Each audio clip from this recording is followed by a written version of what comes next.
He tossed the citation notice at my boots like I was background noise, like I didn't exist beyond the frame of his little live stream circus. Wait, it was her. The pavement still smelled like fresh-cut grass from the way she'd peeled up in her golf cart, showing off for her audience. Pearl necklace, designer polo, probably hadn't paid her own dues in years. And here I was, a 51-year-old woman with crow's feet and steel in my back pocket, getting barked at by a woman who hadn't even earned the respect she demanded. She didn't recognize the Stonewall patch on my jacket, didn't notice Malik hovering by the clipboard or Denise standing quietly by the fence. She just saw a woman in uniform, assumed I was the janitor of her little kingdom, and thought humiliation would make good content. Maybe it would have if the world still worked the way it did before people like me stopped apologizing. Before we get deeper into what happened next, do me one favor. Hit that subscribe button and tap the like. It keeps these HOA Karen stories coming. And trust me, you're going to want to hear how this ends. Only 3% of listeners subscribe. And that one click means the world to the team who pulls these together. Anyway, I didn't flinch. Didn't even raise an eyebrow. I just stared at the notice she tossed. Cheap yellow paper. Probably printed from the last HOA meeting that kicked her ego up. The gimbal on her phone tracked my expression, and her smirk widened like she'd already won. That smug look Karens where when they think the world owes them applause just for enforcing rules they break. You deaf? She repeated louder now, playing to the chat. Hey, Grandma, this your first day? I tilted my head. You Barbara Harrington? That froze her for half a beat. The smirk didn't vanish, just twitched. What? President of Willow Creek Estates, HOA, you missed your third compliance review 2 weeks ago, and the management transferred asset control to Stonewall Property Management. That's us. Denise walked past her without a word and opened the gate to her driveway. Malik moved to the rear, calling in the address to confirm. The audience, still watching live, started flooding the chat with question marks and laughing emojis. You're kidding, Barbara said, laugh shaky now. This is a prank, right? I pay my stuff. You can't just show up like this. I handed her the carbon copy of the release order. Actually, we can. And we did. She stepped back like I'd slapped her. I'm calling my lawyer. Please do, I said. While you're at it, let her know Section 7.3c of the governing documents specifically forbids commercial monetization of your position without disclosure. Every single live patrol you've posted with that Mercedes in frame. Breach of covenant. That's what greenlit this. She looked like she wanted to argue, like she wanted to puff herself up and scream into the heavens, but Denise was already sliding into the passenger side of the golf cart. The live stream froze. Malik had unplugged the phone from its mount. Barbara lurched forward. Hey, that's mine. No, I said. It was. Now it belongs to whoever wins the auction, assuming they're not live streaming garbage takes to board housewives from their McMansion garage. The tow truck rolled in clean behind it. Hydraulic lift, freshly greased. It hoisted the Mercedes like a toddler's toy. Barbara turned toward the balconies above. 3 neighbors leaning over railings, recording, laughing. One of them even clapped. I didn't smile, just stepped back, clipboard in hand, and let the silence hum like a live wire.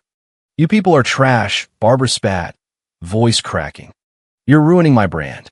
Malik looked at me. Want to respond? I shook my head. Why? She already said it all. We're trash, and she's walking. By the time the tow truck was halfway down the street, the chat had imploded. Her followers weren't watching a prank anymore. They were watching a woman lose the one thing that made her feel untouchable.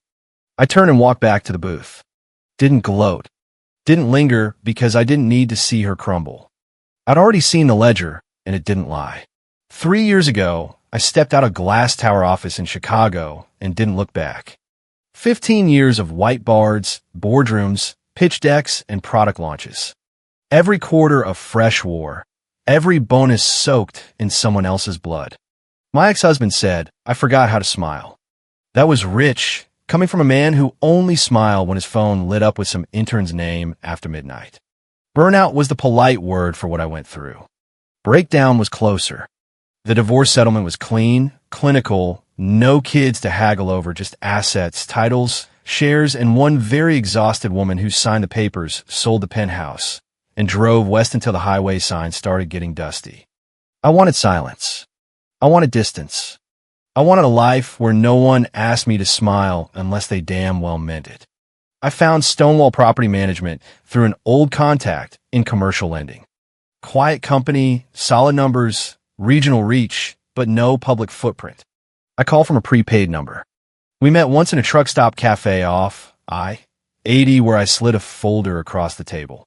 Inside a trust certificate under the name Stonewall Acquisitions, LLC, complete with transfer authorization and silent equity rights. Stonewall didn't need my name. They needed my capital, my systems background, and someone who could rebuild their processes without needing a damn parade about it. They got all three. I rewrote every policy in the first 4 months. Asset flow, notification protocols, covenant clause triggers. I did it all from the back office under the guise of contract support, watching agents come and go, watching deals fall apart, not because people were evil, but because they thought covenants were jokes. So I got certified quietly, passed the Asset Recovery Board, field safety, lien enforcement, even did ride-alongs in the rain because I wasn't going to be the kind of owner who hid behind fine print. And the truth, I liked it. I liked the grit, the silence, the moments when you knock on a door at 5:03 a.m. and someone opens it thinking they're still in control and you're holding a court order that says otherwise. That Mercedes, it came through flagged on a quarterly report. Shell lease tied to a sketchy LLC registered in Nevada, cross-verified with influencer accounts and GPS tags. I didn't need to see her face to know the type. Flashy edits, rental homes passed off as owned, and a car that cost more than her declared income for the past 2 years. We gave her 3 notices.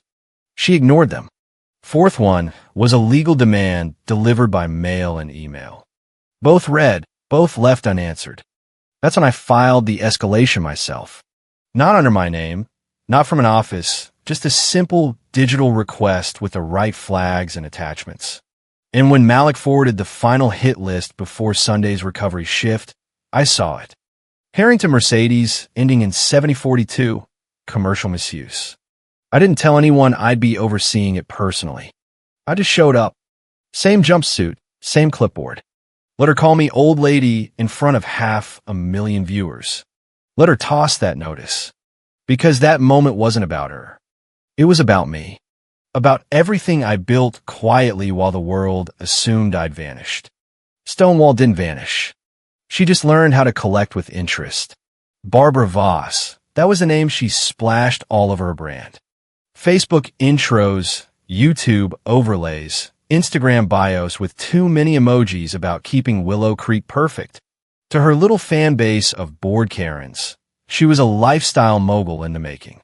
But to Stonewall Property Management, and to me, she was just another delinquent asset hiding behind a ring light. Real name Linda Harrington. Age 52, maybe 53. No verified income outside sponsorships from lawn care companies, all of which were dependent on an image built around things she didn't actually own. Her Mercedes lease was through a shell company called Voss Holdings LLC. Cute if it hadn't been so dumb. That LLC had no tax filings for the last 2 years. No registered commercial license. And every time she revved that engine for clicks, she was breaching her own covenants. Didn't even bother reading them, I'm sure. Probably signed them on an iPad at some closing that just wanted to hit quarterly numbers. She ignored the first notice and the second. Our final demand, delivered by certified mail and email, was read on a Thursday morning at 11:13 a.m. I know because the read receipt came through while she was live on TikTok, showing off a HOA Queen sticker pack. That was the moment I filed the warrant escalation. Not just a standard citation order. This one was flagged under cross-jurisdictional business misuse because the car wasn't just overdue, it was being illegally monetized. Our covenants had a clause buried near the back, small font like always. Section 7.3c. If the board member uses their position for commercial purposes, including social media monetization, influencer branding, or promotional content without explicit registration disclosure to the management company. The position is voidable at will and subject to immediate recovery. She never filed a disclosure, never filed taxes on the revenue either, based on the shell's public returns. Every live patrol she posted with that Mercedes in frame, a violation, every monetized view, evidence. I built the case slowly, screenshotted every post, cross-referenced the plate, used a software crawler that tracked influencer content against VIN numbers. Quiet little tool I'd written myself after a similar lien went sideways 2 years ago. That crawler found 412 unique pieces of monetized content featuring the car. 412. Most of them uploaded after the first missed payment. I didn't need to shout. Didn't need to explain. The paper did all the talking. When I approached her on that street, surrounded by her fans' digital drool, I held the clipboard like it weighed nothing. Barbara Harrington, she paused, notice still on the ground, gimbal shaking slightly as the phone tried to autocorrect its frame. How do you? That was all she got out before Malik opened the passenger door and slid into the seat like it was just another Tuesday. He popped the glove box, checked for the lease packet, and radioed Denise. I could see Barbara's brain trying to play catch-up. I'd seen the same look on CEOs, lawyers, landlords, people who built their entire lives on the assumption that covenants were polite suggestions. But this one had teeth, and those teeth had been filed, notarized, and reviewed by 3 jurisdictions before we ever showed up.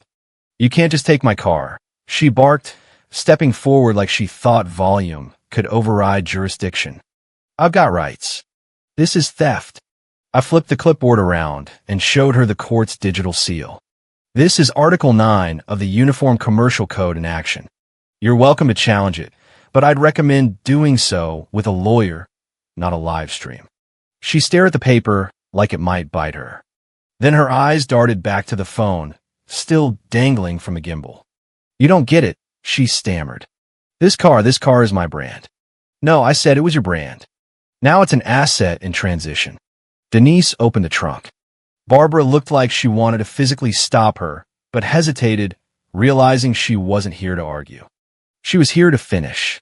Stonewall doesn't roll in half-cocked. That's the thing about paper. People laugh at it until it's holding the keys to their identity. I didn't gloat, didn't smile, just held the clipboard steady while the sun baked the blacktop and Barbara's fantasy life started leaking oil in real time. Because some people live online, but I live in the fine print. The last thing Barbara's followers saw was her panicked face contorting midward, one arm flailing toward the phone before Malik calmly unplugged it from the gimbal and powered it off like swatting a fly. The chat had been a rolling storm of WTF and fire emojis. But in an instant, it vanished. Stream ended, curtain dropped, and all that performance energy, nowhere to go. Barbara spun like a trapped animal, looking for someone, anyone, to validate the reality she thought she still controlled. You can't do this, she shrieked, voice cracking under the weight of panic. I have 200K followers. I didn't blink.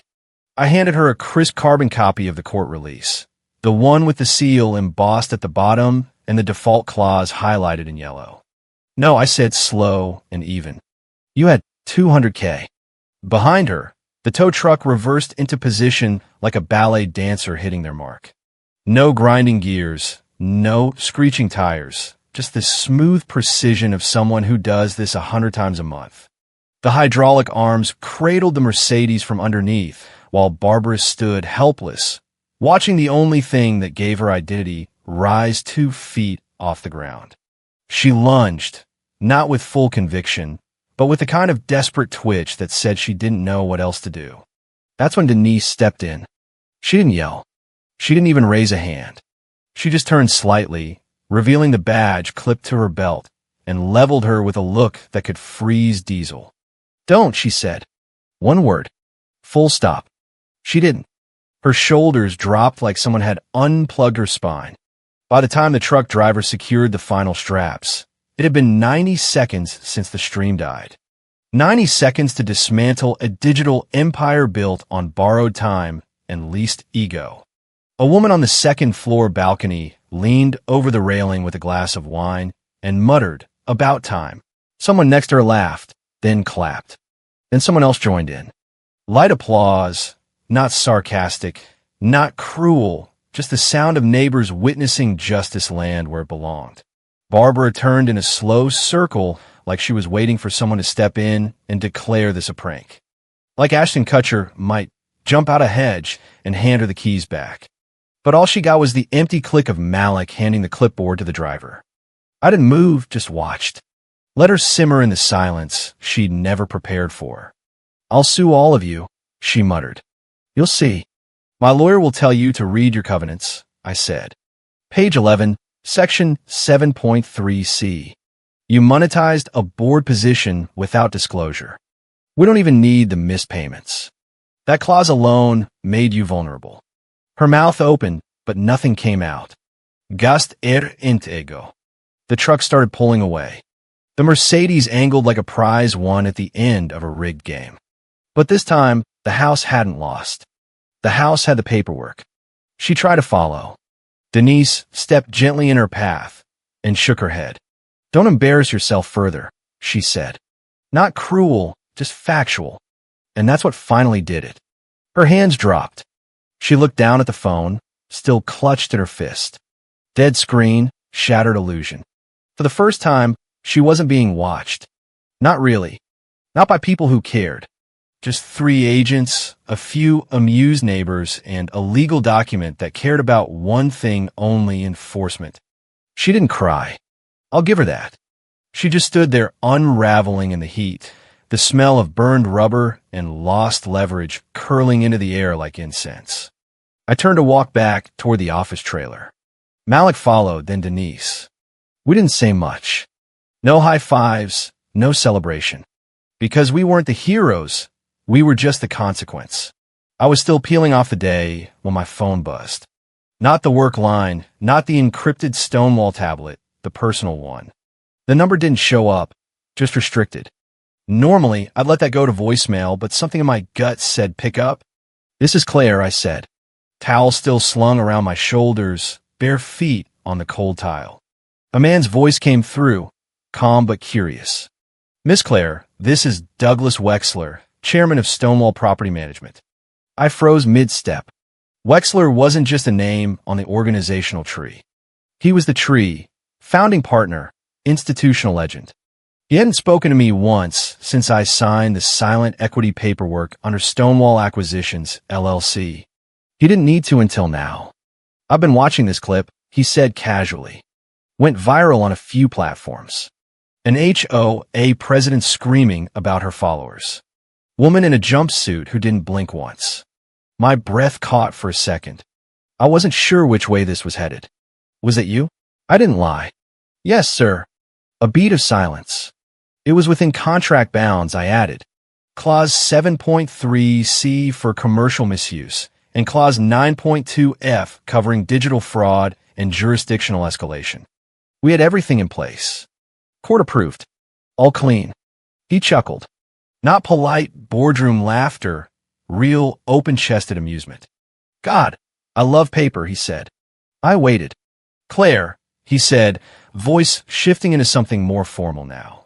"Effective immediately. We're moving you to the Operational Audit Board.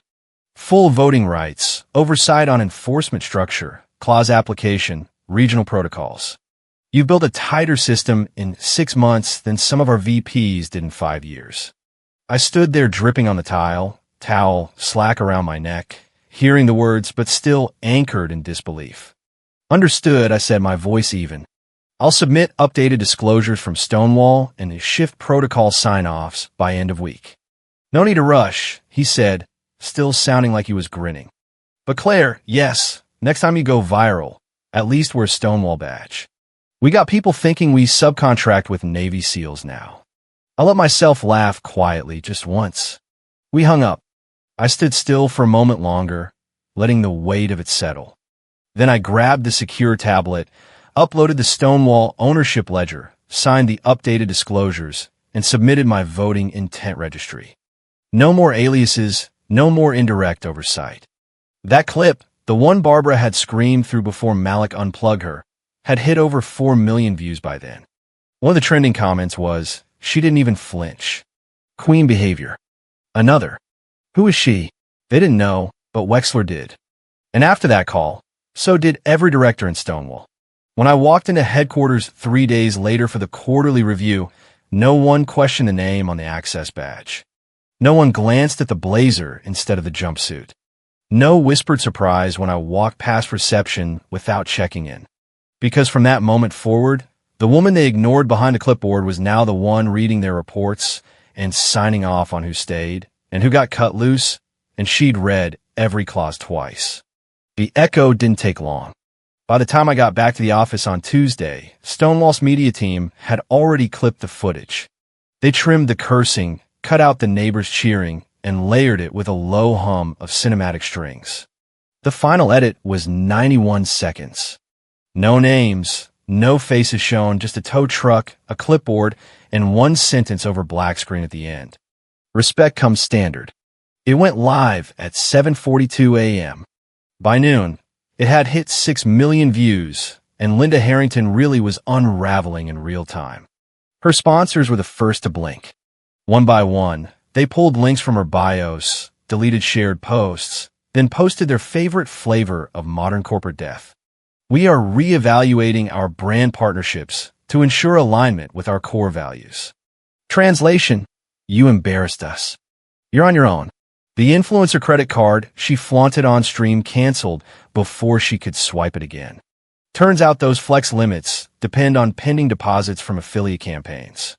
And when brands walk, so do the banks. The financial platform that backed her card issued a freeze notice citing breach of public standards agreement.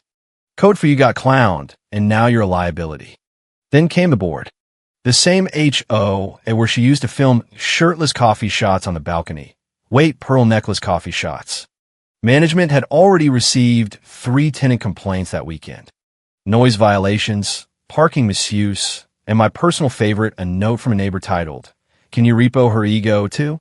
A formal removal notice landed in her inbox 48 hours after the tow. She posted a teary Instagram story that afternoon in a dimly lit room saying, "They're trying to cancel me, and you can't silence the truth." But there was no truth left, just silence. The sanitized clip kept climbing. Comments flooded in. She moved like she knew the law. Not all heroes wear capes. Some carry clipboards. This is the only HOA takedown I've ever rewatched 6 times. People weren't just entertained. They were relieved. They were hungry for something real in a sea of fake perfection and borrowed authority. And they saw it in that clip. Someone who didn't yell, didn't posture, didn't threaten, just enforced. I didn't reply to any of the comments, didn't repost, didn't even like the video, but I watched it once. Not for the spectacle, for the pause right before the tow lifts the car and she realizes it's really gone. That second of quiet, the glitch in her face, the realization that no amount of clout, hashtags, or promo codes could save her from something as boring and absolute as a contractual clause. Because that's what justice really is. Not loud, not fast, not angry, just precise. And when it lands, it doesn't need to shout. It just stamps the paperwork and moves on. She messaged me late around 2:14 a.m. The kind of hour when panic chews through denial and pride runs out of oxygen. The account name was new, barely set up, no profile picture, just a username scrambled to look anonymous. Just talk my 223. But the writing gave her away immediately. "Hey, can we talk? I didn't know who you were. That wasn't personal. Just doing content. Hope you understand. Hope I understand." It always circles back to that, doesn't it? These women who weaponize arrogance in public and then come crawling in private, pretending the humiliation they manufactured wasn't meant to land. As if calling a stranger old lady in front of 200,000 people is just part of the show. As if the stream doesn't count once the camera's off. I didn't respond. Didn't type. Didn't block. Just let the message rot in the unread folder where the silence says more than I ever could. What I did do was open Stonewall's case ledger and pull up the asset file on the Mercedes. Auction set for the following Thursday. Prelim bids already pushing above projected. I clicked into the financials, scrolled to the bottom, and filled out Form 12.4B, reallocation of asset sale funds.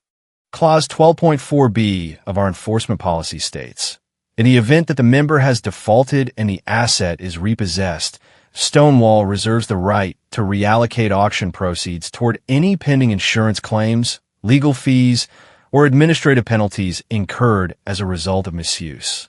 It was clean. No drama, just numbers. 3 claims had stacked up from her usage. 2 minor collision reports she never disclosed, and 1 fraudulent endorsement she used to claim reduced insurance premiums by tagging the car as non-commercial. The audit had already flagged it. The forms were sitting in a backlog. All I did was push them to the front. Once the claim offsets processed, auction fees subtracted, and towing storage charges applied. The final amount left in her disbursement, $38.27. I reviewed it twice, approved it, hit submit. 2 days later, she received the breakdown from Stonewall's accounting team. Itemized, notarized, and archived. She didn't message again. And that was the justice I preferred. Not viral clips, not Twitter threads, but numbers that speak the language of consequence. Barbara Harrington had built a brand on the illusion of untouchability, of perfect lawns, luxury drops, and a persona that thrived on getting away with things the rest of us had earned. But at the end of all that bluster, all those followers, all those affiliate links, and morning grind reels, she was left with $38.27. Enough to buy a charger for the phone she streamed from. Not enough to buy silence from a covenant she never read. 2 weeks later, the concrete monument that was Stonewall's HQ hadn't changed. Same steel beams, same fingerprint scanner, same oversized conference room on the 31st floor that smelled faintly of toner and strategy. But I had. This time, I walked through the front entrance without swiping someone else's visitor badge. No clipboard, no steel-toed boots, just a blazer, black slacks, and a lanyard that said Audit Board Full Access. It felt less like arrival and more like restoration. The quarterly operations meeting was already underway when I stepped in. Agents, analysts, field leads, all gathered around a custom-cut walnut table that had probably seen more lawsuits than lunch breaks. I caught a few curious looks when I walked past the pitcher of water and took a seat up front. I didn't explain. Didn't need to. Wexler introduced me with a nod and said only Claire will be reviewing the enforcement pipeline with us going forward. No background, no resume read, just presence. Halfway through the meeting, one of the newer analysts, mid-20s, smart eyes, wearing a Stonewall vest like a second skin, raised his hand. Sorry, just need to ask, he said, glancing around. That viral one, the HOA Karen, was that actually you? I paused for half a breath. He grinned almost apologetically. You really just walked up, took the car midstream, and didn't blink. I sipped my coffee and set the mug down. Correct, I said. Because we don't chase clout. We enforce covenants. The room went still for a second, then a quiet murmur of approval passed through. A few nods. One of the senior field officers, an old-school repo vet with elbows like sandpaper, actually tapped the table in silent applause. I didn't gloat, just folded my notes and moved on to the next agenda item, liability risk shifts in influencer leasing. But the tone had changed for the rest of the meeting. Questions came quicker. I stayed on me longer. I wasn't just that woman from the clip anymore. I was the one who wrote the updated enforcement policy they were all now quoting in their reports. My role wasn't reactive. It was foundational. Later in the break room, a compliance officer offered me her seat. A regional manager asked if I'd review a draft clause he'd been working on. Small things, but they meant everything in a place like this. Because 2 weeks ago, I was the ghost in a jumpsuit. No one noticed until the engine revved. Now, they listened when I spoke. And not because I raised my voice, but because I raised the standard. The post landed in my inbox with no subject line, just a link and a half-laughing message from Malik. Thought you'd enjoy this. It was a Reddit thread buried in one of those fan forums where HOA Karens get dissected like failed reality TV contestants. The original poster had screenshotted a blurry photo of Barbara. No Mercedes in sight. Just her standing outside a Starbucks in a hoodie waiting for an Uber. Caption: "Where's the Mercedes, Barb? Why back on foot?" The comments were ruthless. Some joked about her rebrand to public transit. Others speculated she'd sold the car for crypto. But it was her reply, tucked between sarcasm and shame, that stuck. "Long story," she wrote. "Met a guy who didn't care about views." She got the pronoun wrong, but the sentiment, that part was accurate because I didn't care about followers or likes or whatever SEO-optimized persona she'd built on the back of someone else's balance sheet.